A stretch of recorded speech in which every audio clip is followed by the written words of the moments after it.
Naoya the Monster Inoue just faced the most chilling moment of his legendary career. In front of thousands of stunned fans at the T-Mobile Arena on Cinco de Mayo weekend, the seemingly invincible Japanese superstar was sent crashing to the canvas in the second round by a vicious shot from a fearless underdog, Ramon Cardenas. It was the kind of moment that silences a crowd, a moment that could change everything. Inoue, who came into the ring as the undisputed super bantamweight world champion, had looked unstoppable for years. His record was unblemished, his aura untouchable.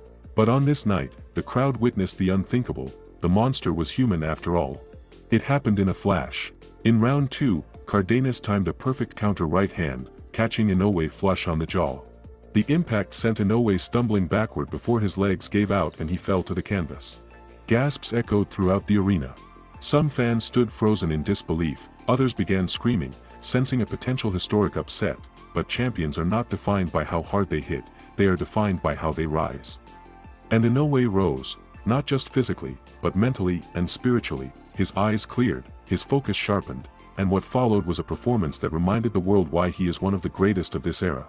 From round 3 onward, Inoue went to work. He carefully picked his shots, breaking down the confident Cardenas with punishing body shots and sharp combinations. The Mexican-American challenger showed grit, throwing back with determination, but it was clear that the knockdown had awakened a sleeping beast. Inoue's pace increased each round, his footwork became more precise. His timing became flawless. By the 7th round, Cardenas was breathing heavily, bruised and battered, his movement slowed and the tide had fully turned. Then came round 8, the final chapter.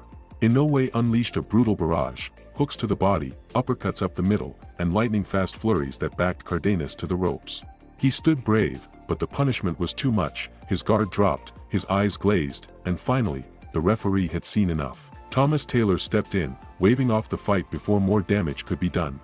Inoue retained his undisputed WBA, WBC, IBF, and WBO super bantamweight titles.